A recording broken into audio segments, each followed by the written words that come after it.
Guido, Desperado mito. J'avais chile, fan chile, papa, maman.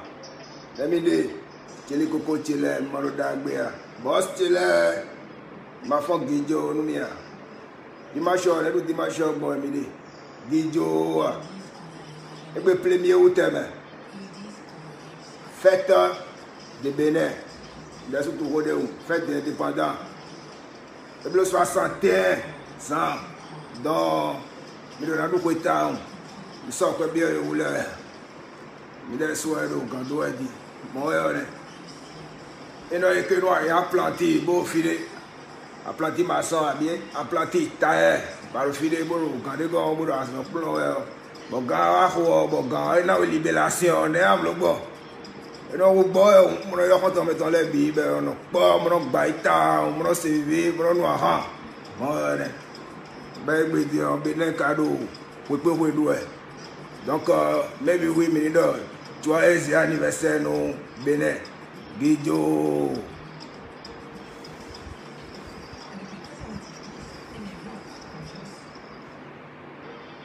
Et bien, il a dit, enfant de Bénin, debout. Secrétaire de l'aide de nous et dans le dit que dit enfant de Bénin debout, est-ce que n'a si peu ou nous dit que ma diaz on a bledo et on a soumis tout le monde dit que Gaoula me dit azora bledo me gege secrétaire gege encore oui gege de bla veste cravate lebi chogacho et m'a dit enfant de Bénin debout Guido Desperado mito disait dit kita na no dit il dit l'autre, nous coups de ça tombe avec Guido, Matefo. Mais de malheur qui te vient à bleu, bien, parce que, mais de boutons, il déjà on sort, raison pour y fort, et on regarde, on a bala, nous on a du folie.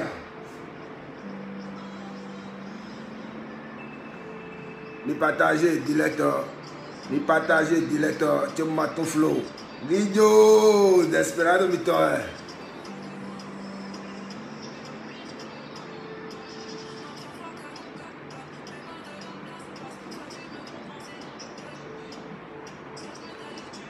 Enfant de Bénin debout. Il a dit ici dia. Yes il peut voir. Écrivain les. Moi étudiant chez le sort. Écrivain les. Professeur de français là. Bon, alors là me laisse une photo. Alors do veste. Alors traduit bien nous ben non français bé. Gigode là Orlando page Dieu. Nous maman donne bien. Nous là on demain. Quand il n'a pas compris, il n'a pas parlé beaucoup. Maman j'habite dans le Gégé. Ils sont maman ndo crip blower bon awude lo we bo ko gang mo le ko boazi bo ko mbule mo gbe chere me ko plumo bro le domité wa echeji owe bon d'abord pas policier là que mina hoto ben mi là que il n'a qu'à quitter là ko be ko tun yo te ka chero nu kumbe andi pas policier ya gba mi ko Garo pas policier. Moi, je suis là, j'étais si moto avec. Nous ferons Escobar, manager. Nous ferons. Bon, fan, j'habite là, mais laisse me ton rôle. Le fil de boudé, moi, concert de Boudio. Escobar, manager, nous ferons. Staff, me complot, mais nous avons hamilé. Et terre lombo, il y a des sous non, nous ferons, dis-moi, pourquoi? Mais tout le monde. Oh, pour avoir le moto avec bien, le moto aussi. Bon, tête où il y a son carré, tu vas dire le moto. Message, WhatsApp, dans Facebook, dit. Et dans le but, ma dotane, ma seule voix sur le temps pour les concentrer, nous, vous rendez, est-ce que vous comprenez d'habitude? On nous va voir nos hommes, on va les voir les corps. Est-ce que vous avez un carreau fourrant? Aïe, dit, si elle lui a dit, elle va vous Californie, elle dit. Manaka Boudron, il vira des présidents alors, mais là, le Biba, le sommet, c'est dans l'autre, quand tu es le complot, Bon, Maya, ou Gambo, Sral, Yodio, mon, pour le laisser 4-4, ben, Jawi, Zou, ben, 10 amis, il était au final, il était mort à Wichele, et nous avons dit pour mon, qui n'entend, là, ben, le scellé, il était que le corps retourne bien. Bon, scellé, Gaundo, Escobar, il n'a qu'à sceller, chef là. Bon, moi, toi, c'est vraiment le bureau. Adjou. Escobar, a permis de tuer. A permis de tuer. Vous avez dit, bon, vous boitez, vous avez moto aussi, vous m'allez. Vous avez Escobar, si, permis de mon chef, aidé. Bon, pas policier, les sous-bossés. Bon, pour mêler moto, mais là. Derrière les marqués d'Estelado. Il a dit, il n'a pas connu moi. Que lui là qui l'a emporté quoi? Pas policier. Moi il a top béton.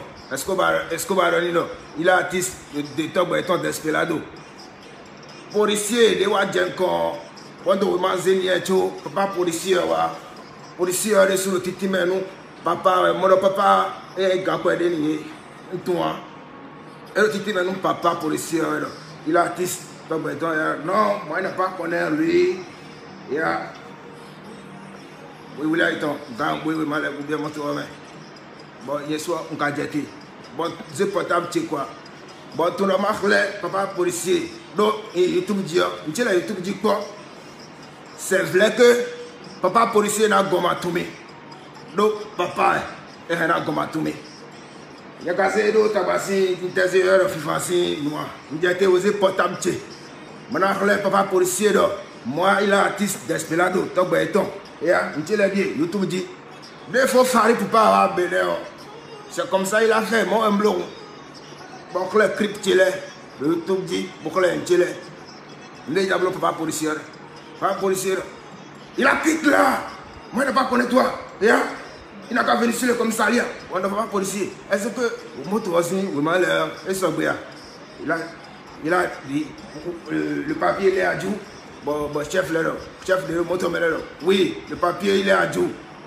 Mais ok, moi il n'a pas connu toi. Il n'a qu'à venir sur le commissariat pour le papier. Bon donc, chef, madame Pou, d'un carreau, c'est ni déjà non les fantiers, et non mon d'espéra de toi. Et non vient, non pas de bonne et même puis qu'on note bon, mais là qu'on finit bon, nous faut ça. Nous pas policier, moi il a d'espérado. Fidèle qu'on bien oiseau. Nous quand bon pas c'est quoi dit.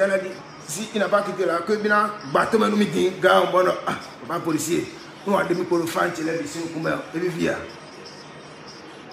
Fidèle chaki du père de non, nous avons pour le faire les bisous comme le fil de Zemidjano, Figazater, mais des notables, et même puis double Zumoja, double Despelado, nous avons mis le poteau et via.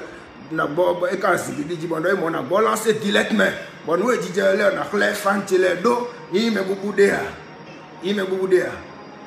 donc moi et non bleu bosso et là Despelado il a fait le bleu il a dit ouais bon il y a un bleu désordre pour nous lever. Et il y a un bon lancer direct. Nous les donner de papa policier. Nous quelqu'un bon mais sinon on a bon lancer direct. Tout ce qui dit au poste web.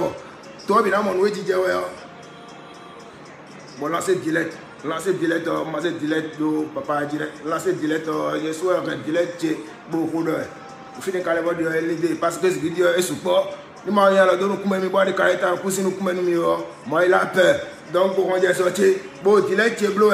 Escobar, manager, pour le fan de la pour le pour le tout mais niveau de que Desperado. Bon, papa va comprendre. Mais le bon moteur pour le coup de cette donner de que moi, pas potable tout bon chaque imita de dimi j'avais gonché bon, il m'a y a le cas ta couture, il y a volé la vidéo. Nous mais finiment. Donc que mais oui le mais il y a le déo. Et maintenant il y a le demi dire quoi. Bon, papa quand le corps. Ou bien moto toi. Est-ce que me comprend mais il n'a pas besoin. Il a besoin de les biens. Bon, au traditeur et fait nom de l'air. Accordé de l'air. Et dans le commentaire bleu Facebook, tu dit quand il n'a pas connu le soir, pourquoi il a parlé. Et et non, donc, rien, moi. Et ouais, bon, mais moi, il y a des là, de temps, nos filles, non, bah, mais des synchrois, non, protéger, des dés. Et ouais, son do, il y a le moto, tu me vois, ou match, les binons, doit jouer. Ben, voilà, on va me citer, mais nous réveiller. Parce que, moi, il a trop de jaloux dans le game. Trop de jaloux. Makawan de Mende, nous avons demandé. Nous avons fait musique qui est bleue et générale. Nous, non, dame là, est-ce que nous avons connecté la vidéo, la même page Djedia? Est-ce que nous avons assemblé de tomber au clip de bleu? Tandis, tous les jours, moi, ils sont dans la voiture pour faire le aller-retour. Pour le conseil de sous on entend. Kabi naï de journaliste là, kabi naï studio, je me comprends. Moi, je suis en train tandis,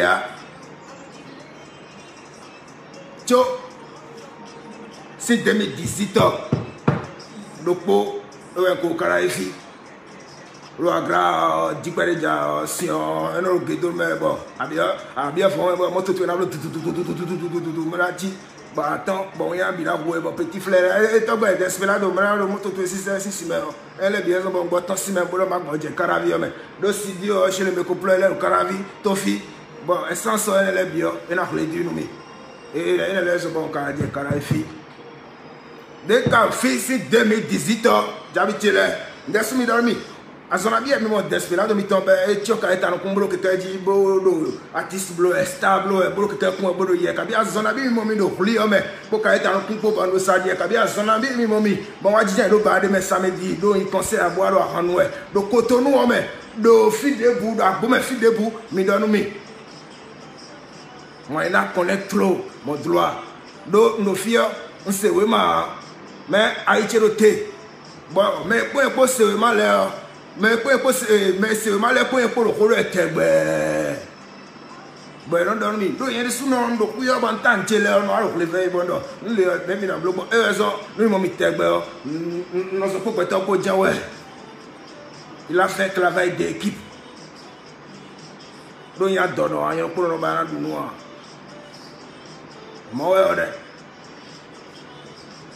Nous temps pour le cas étant pour c'est que dans les concerts, dans les émissions, quand il y a un rendez-vous, quand il y a un rendez-vous, sinon, après on est aidé à nous bien monter de vous-même. Moi, bon, Dieu, nous ne pouvons pas policier au dormi. Donc, tabac, donc, moi, il n'y a pas vous, fille de Ophidion, il a peur des familles. Il a peur des familles. Nous, mais de votre moto parce que tout le monde, de le moto n'a pas connaît le nous comment d'Espelado. Mais tant le moto parce que mais pour la zone elle est bien. Et quand on trouve non, quand il a le travail, il a connaît lui et dans le loin, ben soit le domaine mais non à le et ouais son bon et forcé quand on mina y a quoi mina pe mais nous ayons mon flavo kabi mena yebo et ma baletia ma si on careta no kunteni non quand il a dans le voiture nyana ndo kaita no kunto me mo yone mo jen kana no kote be me wi mi tun do to me fi si ko de Desperado bo to gbe to est-ce que me mo mi bon to sans kaita no kwa Dede, beto hena lo moto na hami, bena tumia, masi foi oni ne, non, do karita no sisi we karita we kari votu no canton de joro Benin, bon me koko mi to le pon de bo da votu de po le obi, mo ene, nous no wel wa ya 27 décembre. Careta, bo, Vilero a compté à l'ouvrier, même bodo, mais moi, mais on t'a quoi, il aussi.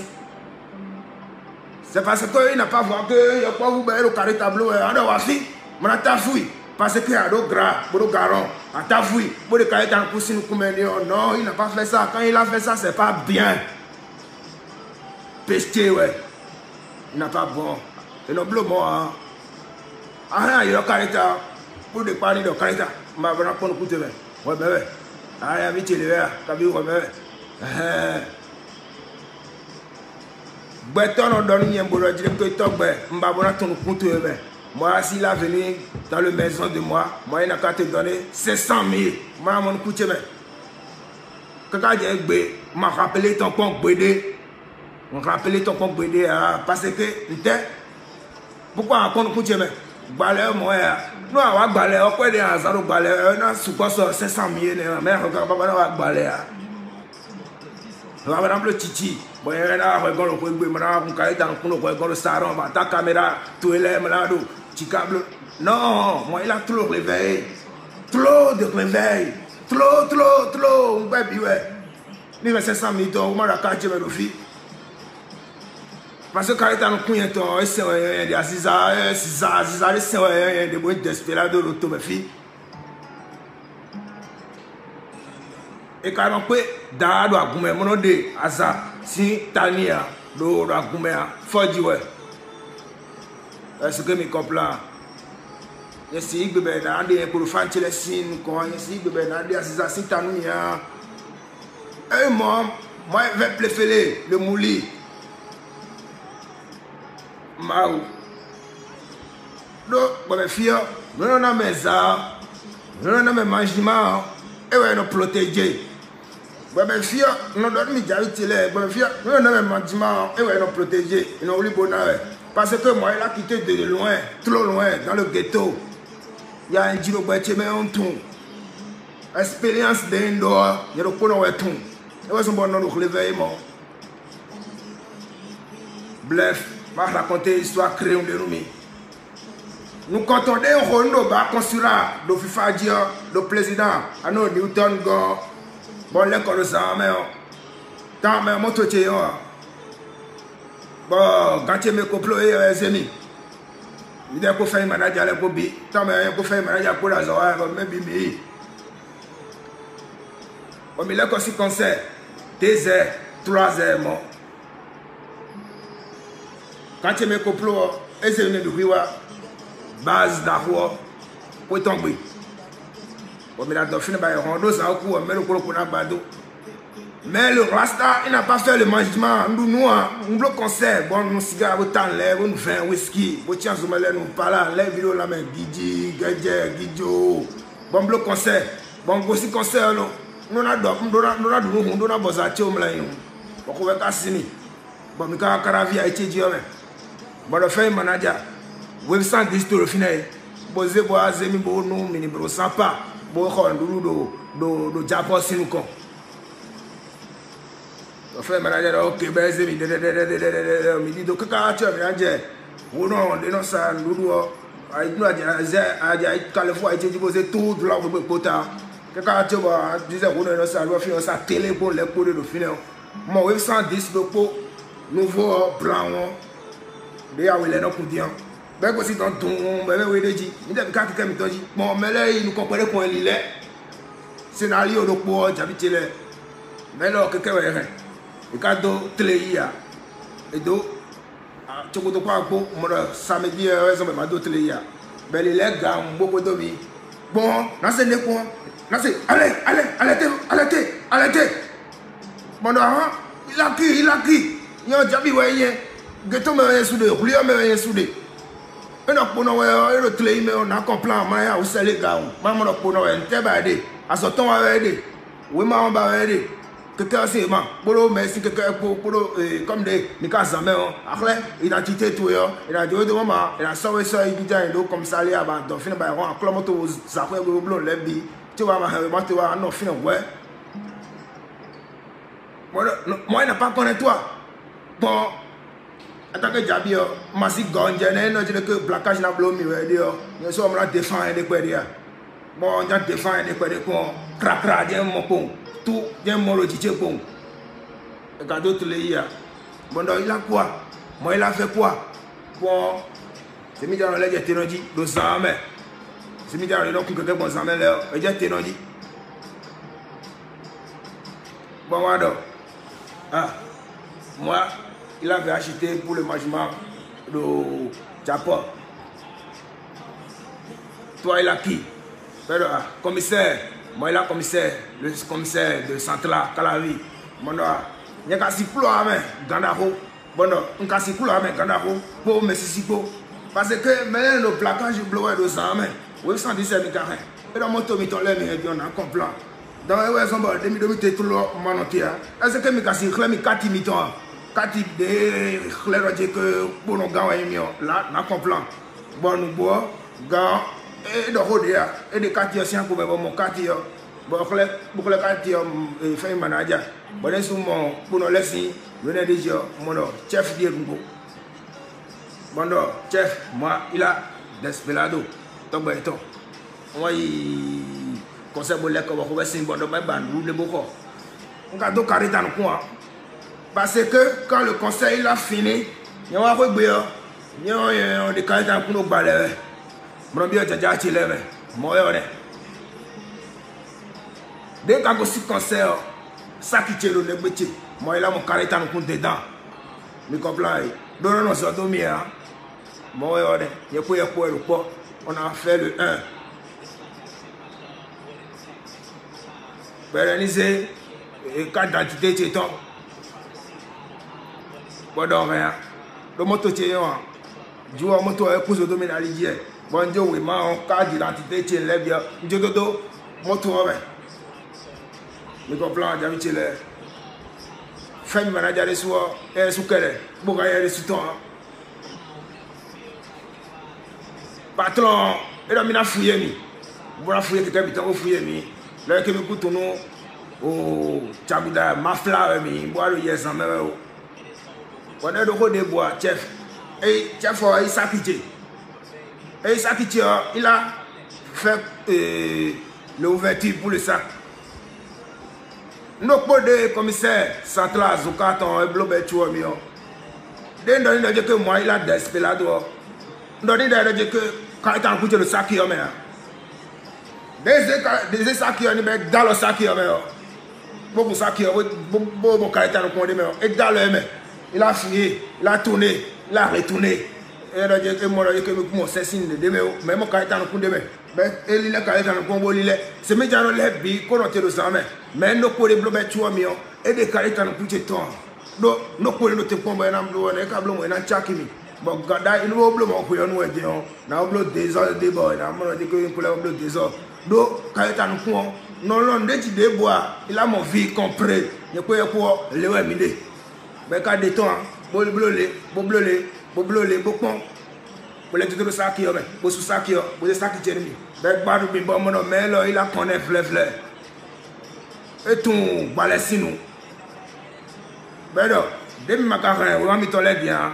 Yes, je me dois avec. Parce que on tourne au vide mes médias jealous. Donc, on doit démissionner au vide l'homme. Mais les marins vont me tolérer. Je me dois. Parce que qu'est-ce qu'il y a vraiment montre que ouais, Desperado, des localités dans le coin. Bon, on a des bois, président. Bon, on finit. Et il a ce téléphone. Ben, c'est bâché, ouais. Bon, mais les podos, commissaire central, posant. Et non, il n'a qu'à mériter lui. Il n'a qu'à mériter lui. Il a déjà dit, il a caroté. Il a monté il a besoin de il a mon scène de bout de comptier. Mais il a mérité lui. Il a mérité lui. Il a mérité lui. Bon, commissaire, non. Il a monté il n'a qu'à aller reposer là-bas. Bon, il a de bois, chef. Bon, bien monté. En tant que Desperado, j'habite là. Nous avons un bon milliard de circulation, mais là, si on va voir le bin minofia, sinon, on va aller sous là parce qu'il y a un monde on est dans l'eau. Il leur raconter, bon, bien, mon tour, il a assoit. On a dit, il a parti. Bon, tout le a déjà dit. Moi, il n'a pas peur. Il y a tout un comblon de l'eau. J'ai mis ça dans jamais. V'là. Et là, dès que j'ai mis l'eau, quand même, au quand on me verra. Dès que j'ai mis dans mon commissaire est tout arrêté. Au Rodon, mais il n'a pas fait bleu. Bon, il finit un zémidien, donc on le commet. Cabo, Guido, bon, DJ, pour le faire, manager, pour le finir. Il y a une dame, on a fini le portable chez eux. Et les zémidos, prison, si mal est où. Bon, mais nous finissons tout travail. Moi, il a appelé. Nos petits frères, qui t'ont dit, il y a deux zémidiens, gaon. Avant, moto, tu le filet, les bons. Mais quand c'est les nazis, ils me l'ont blessé. Amo we match le fine zewa. Ba ebe we match le wa mi. De ebe we match le wa. Commissaire, il y a kaka mon damlo. Tu na wa au 11h midi. Ça veut dire les rouvres aussi d'espérer de me tomber. Faut que nous en main. Nous en main. Conseil que si ma rouvre si mi va ko ngbe ndu ko gbe me. Fala ka la main. Bon nous a. Bon fine kaka ba ko mo bon damlo. Ndesita siga pour dire ko ko me. Pour potassier. Ka o to le bi. Ntu la e mo je no eze match la mi o. Mo la quitter. Bon, nous commissaire à midi mollet. Pour que nous fatigués, nous avons mis d'âme que il n'a qu'à faire l'excuse. Bon, nous avons matché l'année. Le plan de bien tomber. Pour t'acclimatiser, mais bon, tu es en recours finalement. Bon, nous avons matché l'année, il a contrôlé. De contrôler, ben, ça, bien, mon Dieu, que quelqu'un se met le bureau à jouer et il n'a qu'à partir. Mon merci, chef, le haut des bois, et je trouve. Comment il a trouvé le fan? Moi, il a respecté trop le policier. Moi, il a respecté de trop. Donc, le roi médaille, bon, coton, nous, les billes. Bon, pour bien, nous cambions d'abord, mais pour ployer les. Donc, les canons, bon, on a des problèmes comme des bois. Pour le caractère de Koundé, nous tient un peu. Donc, c'est vraiment a été carotté. On a des avocats, bon, on a cambié avocat, c'était le problème debout, au debout, on a avocat qui peut donner. Comment il a fait? Comment il a fait? Ben, notre team ennemi, bon, notre tourné dans nos bons, on est déjà habitué, est-ce que nous comprenons? Donc, c'est vraiment, mais il tire le thé. Non, non, il y est. À ce moment-là, il y a grâce et feu, mais. À grâce et gossi, vous avez que journaliste là, le terrain. Bon, quoi, oui, nous. Bon, quoi, oui, nous dit. Il a fait arrêt. Arrêt. Le feu, mais à bamba, vous de tout le temps, crac. Allez. Putain, Gablo. Est-ce que quand nous désespérons de moto avec un problème et tout, mais nous cambions pourquoi un humblement. Il a le désespérado. Bien, mais match là, bon, dans vite le dos, aussi va, bon, mais bilo pour mieux, mais le bilo, mais les écoutant le bilo pour mieux. Bon, quand noté, il a respecté le policier. Il disait, oui, match là, il a fait le contrôle. Ben, moi, je dis que le bilo, adjou, Guido, on l'a continué. Jamais si un zoé noa, j'habite le. Jamais si un zoé noa, chaque jour, pour le concert, vidéo. Concert, le concert 17h, nombre de concert de 23h, 0h, 2h, 3h. Donc, je suis là, je suis là, je suis là, je suis là, je suis là, je suis là. Bon, quand je suis là, je suis là, je suis là, quand il a appelé moi, je suis là, je suis là, moi aussi. Tu vois que nous avons pour nous aller d'autres. Bon, noté, cool, en tant que classe d'Espelado. Ils ont papier qui est dans le jour. Mais le moyen soit nos sécurités médias, parce que nos filles médias, d'ailleurs, India, mais nos best down, nos best channel, nos chaki médias. Bon, ben, c'est un cadeau de bouillon, mais des fans qui l'ont raison. Donc, trop de filles, il a rejeté. J'ai fait les bois, non, voilà, non, mais ouais, mon tchaki là, bon, 2400, mon quanti là, j'ai les bibons, donc, beaucoup, bah, à quoi on l'amène, mi blé, tchaki l'amène, mi blé, mais pour les l'air, au bout de bro, si, bien, mais non, faut te faire des sons de Romy, Desperado, non, dinoué, mais il n'a qu'à faire les, blolé, nous, tout est là, il nous compte. Moi, il a mis dit, tout le monde dit que bleu, nous tout là, nous con. Moi, il a trop fait le penser. On est amené du temps. On a pas de dormir, on a pas de nas de mais bon, moi, on a même si quoi, non, c'est ouais, nous tombons, nous y a le fil de bois, mon femme, tu es là, on a des poids.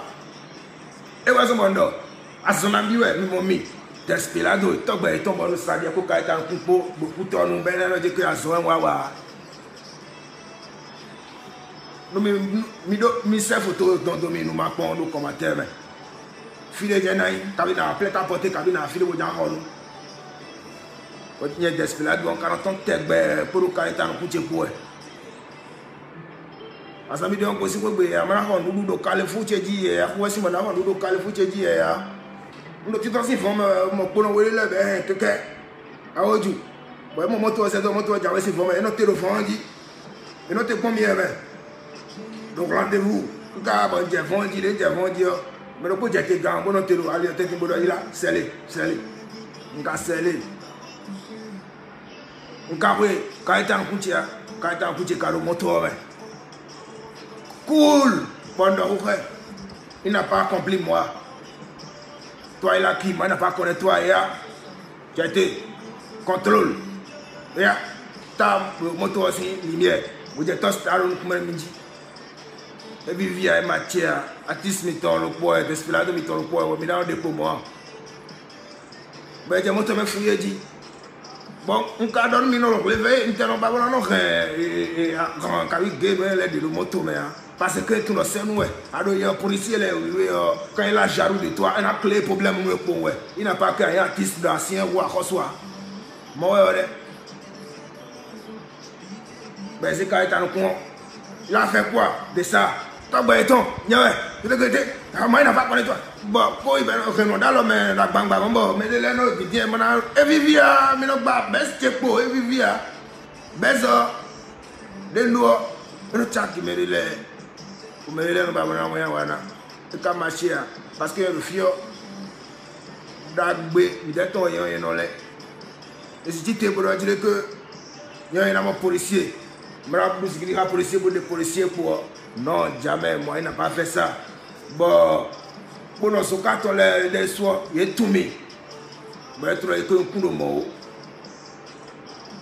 faut pas policier il doit bien avoir tout le monde et tu as quitté et tout nous faut nous suivre immédiat et tout nous mais tu as été encore faut nous suivre et qu'on doit tout là maintenant faut tout le monde ben ouais mille qui tu m'étends au boubia qui tu m'étends au boubia à retourner beto à l'autre n'abia comme gam à retourner beto mais à rien manager comme à retourner beto mais manager il faut faire qu'on connoue elle est bien coba parce que bon on lever si vous voulez pour que tu aies des problèmes comme ça là mais on a poussé on va bloquer directement blé là de rouler mais là tu as qui quoi on a remis des sons est-ce que tu comprends bon bien de mes fans là on a nommé le Desperado terre ah Malombonou est ni fiancé, oui, mais Malombonou est ni d'or. Pour les voyous déplacer, oui, mais bloc dilette nous, mais dilette tous les bas, mais bloc dilette nous, bon, et au fait, il est mis sous l'oiseau, mais quand moi, parce que c'est pas problème. À quoi est tombé à aider, la bonne vie, la même famille est en l'air. Moi, mais nous pouvons donner, policier est en l'air, et on a compris, mais parce que mi dɛ no sécurité no mi dɛ sombo mi no joa me na liji bo mi no fo o fidèle on va conseil me no plaire o dotier bon ka je file bo no dokuto mi est-ce que on va conseil de gbere bo de mi popon mo mi no dogbe no mi mais ele ti on dogbe ye be no ka de mi amro yan kuma bo no nka wande nu ya mo ka dogbe no ba ke yan kuma mo no di che mo no wai lo mba khoa